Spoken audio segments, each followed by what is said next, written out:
Hello, everybody, and welcome to Modern to Maranello. Welcome back to the channel, whether you're listening or watching. It's great to have you with us. So today we thought we'd have a catch up with a few things. There's been an awful lot going on, especially with Silverstone recently as well. And if you were there, we hope you've dried off. It's still raining here in London, but it was a terrible weekend for us, let's face it. But anyway, we'll have a chat about all of that and a few other things. So my name's Toby here in London. And hi, I'm Paul here in Birmingham. So first of all, guys, we're going to talk about Red Night in Maranello, which happened on Saturday, the 29th of June. And Toby was very fortunate to be there that particular weekend. A very interesting time in Maranello, lots going on. Done a little bit of research on it. I know it happens, every year now. Started back in 2012, I think. Obviously, it's organised by the Maranello Town Council, and there's just so much goes on. A celebration, really, of the prancing horse. You can see there's circus, isn't there? Like a circus, bands playing. It's a huge carnival. Ferrari cars everywhere. So, Toby, give us a bit more information on what you saw that weekend. Yeah, well, as you say, it's a huge celebration, festival, carnival, whatever you'd like to call it. Street vendors and Ferraris everywhere. It's a huge stage in the piazza with live bands and guest speakers, and it's just a huge celebration of their passion for Ferrari, and they express it in the only way the Italians can express it, of course. So. But the cars are, there are lines, hundreds of Ferraris that start pouring in during the day in the afternoon, and they line them all up down every single street. There's street vendors going on. There's pop-up bars everywhere. There's little go-kart tracks. Suddenly all over the place. And like I say, a huge stage with big acts playing and live speakers, guest speakers. Obviously, the mayor he comes on and does some stuff, and it was also Italy and Switzerland that night as well. So later on in the afternoon. So we'll come on to that in a bit, definitely. In terms of the cars, who do they ask to bring the cars? Is it Ferrari owners that come and bring their cars? It's Ferrari owners and Corsa Clienti. They just bring them, and it's all kinds. I mean, we're talking incredibly old, vintage, priceless Ferraris that people bring up, and brand new ones, modern stuff.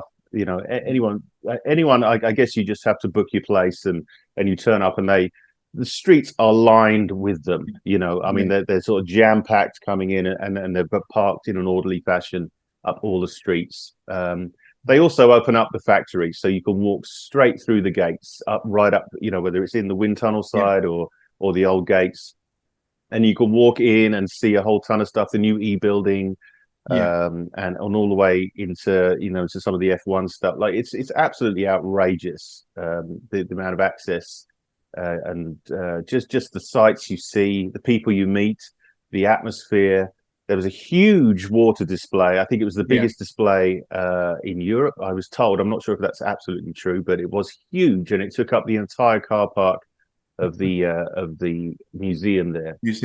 And thousands of people. That started at midnight, and thousands of people were just crammed all in the car park and outside the car park, and this thing took off for about 45 minutes with flashing images behind the water of Ferrari and Ferrari related things, whether it's the hypercar, whether it's the starting and the images of Enzo, and it was so beautiful to have. There was hot air balloons going up, easily the best night in Maranello every year. So I know there are other things going on.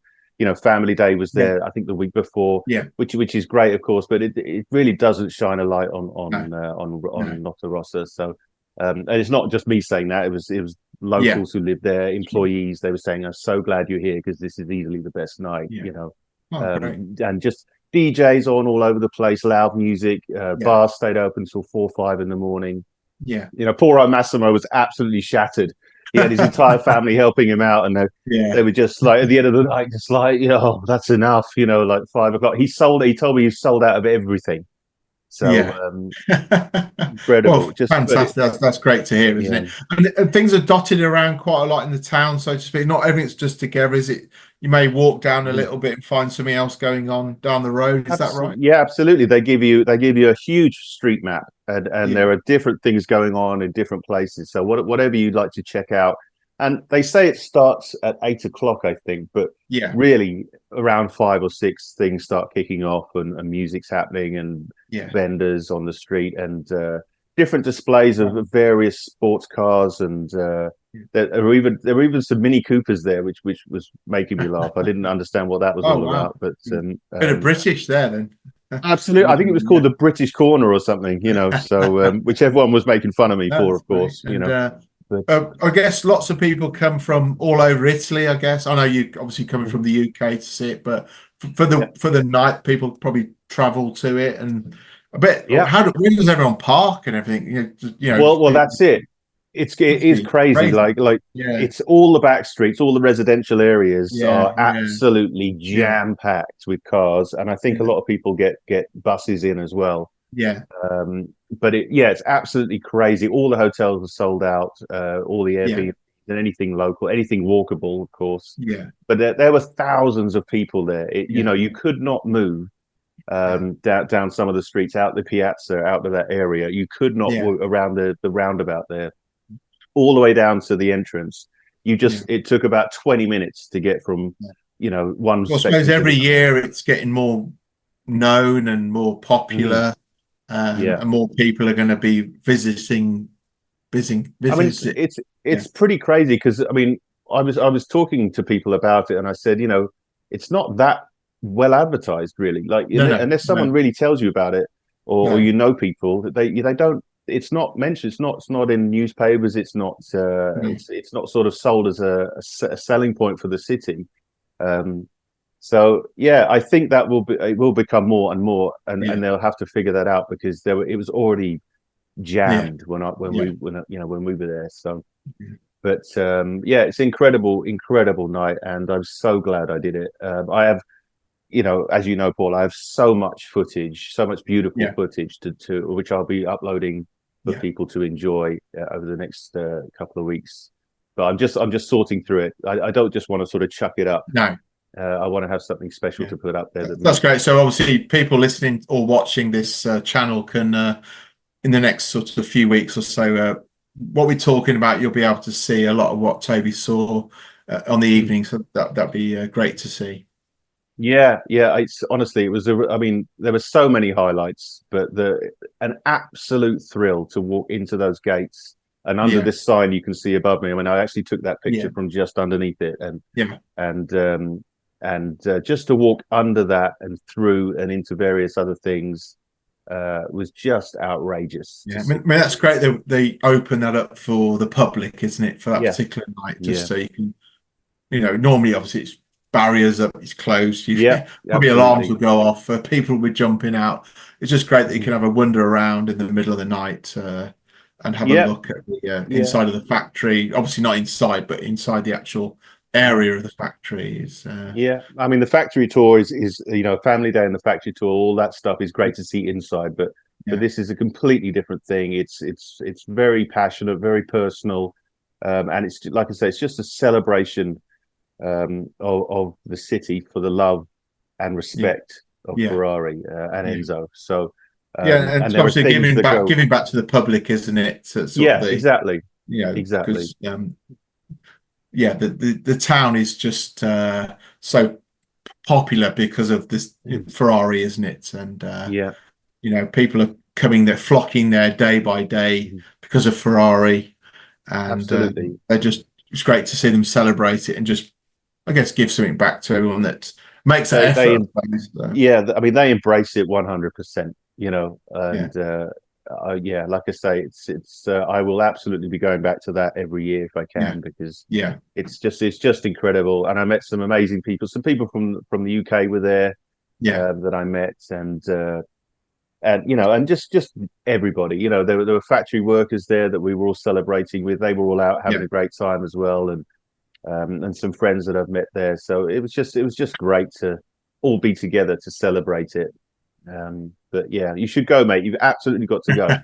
Absolutely, yeah, definitely. Yeah. Okay, so as some of you might have seen, we did a little bit of a preview video in my garden on a Sunday, sort of late morning, regarding the British Grand Prix, which is mine and Toby's home Grand Prix, which we've been to many times. So Toby came to my house. It was great to meet. First time we've met up since we started the podcast, the channel, and we had a really good weekend, didn't we? It was great, mate. It was a lot of fun, and thank you for hosting me, and you and Sarah. It's great to meet Enzo as well. My first time meeting Enzo, wasn't it? So no, he's just down here at the moment, but he's listening to every word we say while sleeping. So no, it was all good fun, wasn't it? Watching the qualifying in the pub, and it's funny because people walk in the pub, don't they? Think, why's the football not on? you get that. I know, I think they're a bit disgruntled by that, to be honest. Yeah. I know most of the locals in there, so they're like, "Who the hell's this guy?" And I had my laptop out there with the timings on in front of the TV, so they're all looking at it like, what's going on here? What's all this data? It was quite amusing, but it was good fun. And then we watched the race at my house on the Sunday, didn't we? And without Sky, yes, Channel 4, rock on. We watched the old classic Channel 4, which was great. No Crofty, woo! Yeah, it was good. No screaming, no shouting, just good commentary. I was screaming and shouting quite a bit, to be fair. Yeah, you were a little bit, yeah. So it was a bit of a disappointing race for Ferrari, wasn't it? Sainz did what he needed to do, what he could do in the car. He, fifth was decent to what the car they could get out of that car, I think. Yeah, Charles had a nightmare, didn't he? Unfortunately.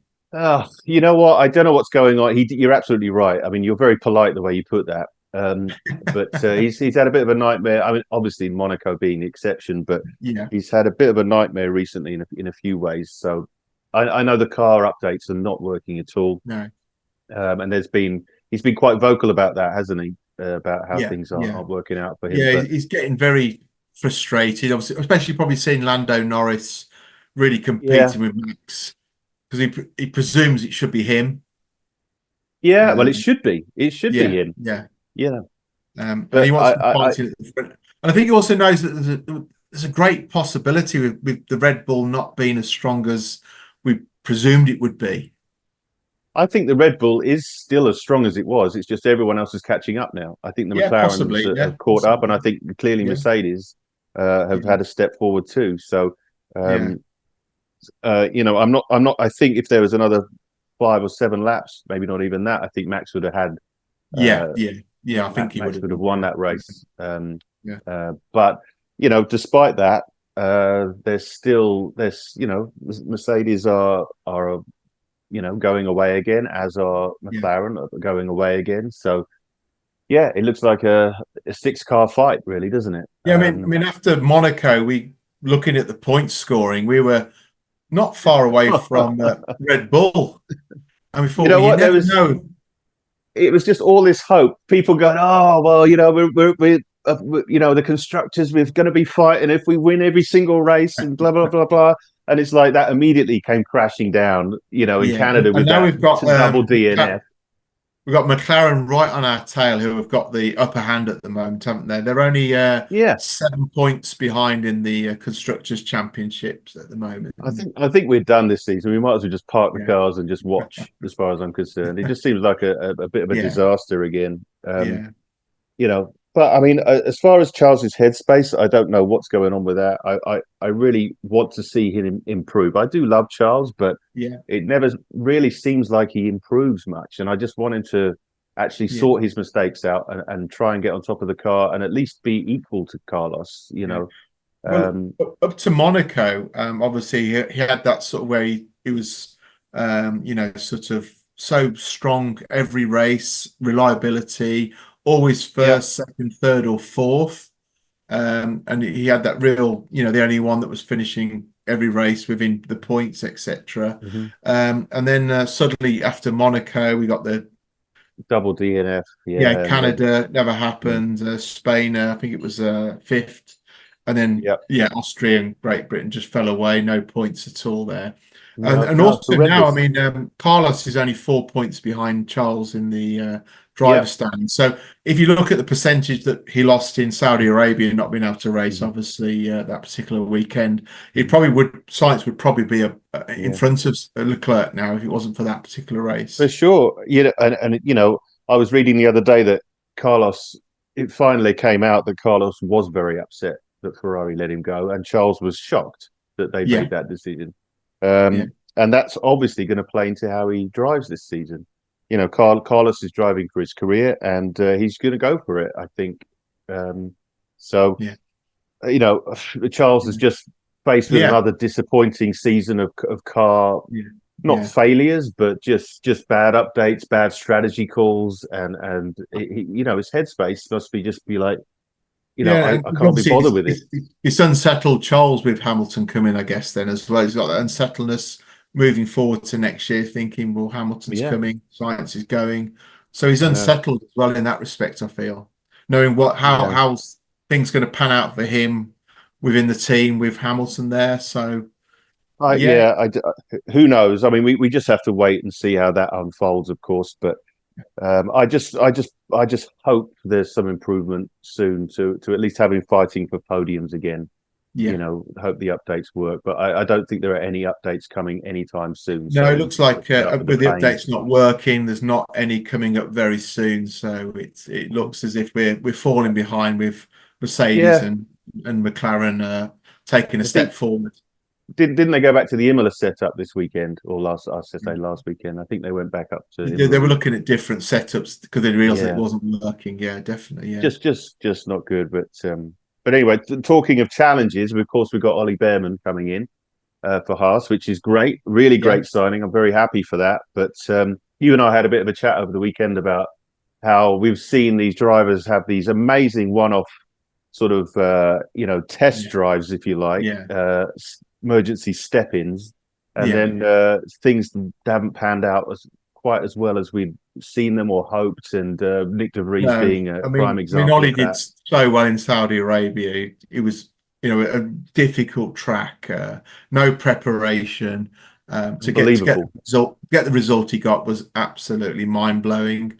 Yeah. Let's just hope when he gets in the Haas for a full year, that he's able to really step up and deliver and progress. That's what we I want to hope see. so. Yeah, I hope so. Yeah, I hope he does. And yeah, good luck to him because I think he's a good guy. He's obviously very talented. I don't think his F2 season's really no, showing much justice there. But um, let's hope he can step into a Formula One car and make it work better. yeah, So that's it. Yeah. let's see. Let's see. All right. So now there's something very special I would like to say to my very dear friend, Mr. Paul Robinson here. Exactly 1 year ago, we're recording this on the 9th of July. So exactly 1 year ago today, Paul started his 499p WEC fan page. And well, we need to give it a shout out. It's that simple. We've got to shout it at 1 year. So happy anniversary to you and the page. And you've got 16, I think just over 16,000 plus members in 1 year, which is incredible. So anyway, Paul, awesome stuff. And what's new on the page? Anything coming up? Anything you've got plans? Well, Plans? yeah, I Plans. mean, a Let's go lot. with that. We're getting a lot of pictures still from the recent races. Obviously, Le Mans. Some beautiful photos coming from people, obviously, in the grandstands and the embankments and so on, Yeah. which is great to see still. We've getting a lot of people have suddenly got their die-cast model 499p. Yeah. I saw we're that. seeing I saw that stuff. Yeah. lots of those, and people are putting different bases on them, and it's really nice to see they're putting them in their Mm. cabinets with certain things going around them. Yeah. So yeah, absolutely love seeing them day in, day out there. And we obviously got the race coming up this weekend in Brazil, which is That's right. a great circuit. So Mhm. lots to come up this particular weekend with that happening. Absolutely. No, I just, Paul, it is such a great page. There's so much great content on it. Not that you put on an awful lot yourself, but other people contribute so much to it, and the passion and the enthusiasm that's shown on that page is fantastic. So I will put up some stuff here so people can see it and a link. Anyway, congratulations, Paul, and long may it continue, which of course it will. And more and more success to you with that page, I hope. And I'm excited. It's only going to grow and grow, which is great to see. So we're hoping we can get to about 20,000 members by the end of the year. Amazing. That'd be great. Yeah. So all good. Good job, mate. Good job. Thank you, also, something else that's part of our Monitor Maranello group, which is the last F1 fan standing. It's on a Facebook page. I'm an expert at that. You are, yeah. We'll talk about your picks in a minute, but that's been going really well. The first competition, we had 2 players left at the weekend for the British Grand Prix. That was Johan and Nathan, and basically the group, you have to pick a driver. The first particular competition was you had to pick a driver that finished in the top 10. And then if they do finish in the top 10, you get to the next race, the next round. And then you can't pick that driver ever again. So you got to pick another driver and so on. And then as time goes on, players fall out because their driver doesn't finish in the top 10. So we had Johan and Nathan left in the competition. Johan picked Hulkenberg, which because obviously a lot of the guys had already picked the Ferraris, the McLarens, the Red Bulls, and so on. So he's starting to sort of delve into just outside the top teams. So Johan picked Hulkenberg and Nathan picked Gasly. Both Gasly a bit more form again now, Alpine and so on. And then unfortunately Gasly had a penalty before the start of the race and had to finish to start at the back of the grid, which was a shame. And then Gasly never got going, didn't he? And he had car problems and never started. And the Hulk finished fantastically in the top 10. So Johan was the winner. So well done to Johan. Absolutely, congratulations. We're starting a new competition. I think it was back to the Spanish Grand Prix. I think we've gone to the third round. The British. I've already crashed out of that one as well. I crashed out in round 1 of each of them. I think you picked Perez, who got through the first one. Oh yeah, that's right. You're right. I did. Yeah. You picked Gasly, who finished 10th, but I decided on the second competition to do the top 8 to make people go out quicker. And unfortunately, you fell by the wayside on round 2. Yeah, I was excited. In my head, it was still 10th, and then I was excited, and then I was reminded it was the top 8. So I was like, great. And Norris, obviously, DNF in Austria. A lot of people picked Norris in the last one and had to go out rather than winning the race. He completely, DNF. So a lot of people went out with Norris. Bit of fun, but it's really growing and it's getting quite exciting. So last F1 fan standing. Did anyone pick the robot, the corporate robot who retired last weekend? So did anyone pick the AI bot? So George Russell. No. Oh, okay. I mean, you could have picked Brad Pitt this weekend, couldn't you, as well, maybe? So thanks for being involved. It's great fun and it's competition's going really well. Again, we will start a new competition at some point, so new players can join, and those that have gone out of the second competition can rejoin again. So last F1 fan standing. It's unique. It's the only competition like it in the world. So please follow us on Facebook, and then hopefully you'll get involved very soon. Good luck, people. And congratulations, Johan. Nice job, my friend. Well done, Johan. Well done. Okay, guys. So there we go. That's it for another podcast. So thank you very much for listening and watching. And I hope you enjoyed it. Lots of information we talked about with Maranello and Charles and Carlos and Ollie, which is exciting as well. And our other groups that we've got running alongside what we do here on the podcast. So wishing you a great week. Hope you enjoy the the World Endurance Championships this weekend in Brazil. And then we've got Hungary and Belgium coming up in the Formula One as well. So thanks for listening and watching, and hope to see you and speak to you soon. Take care, guys. All the best. Take care. Have a great week.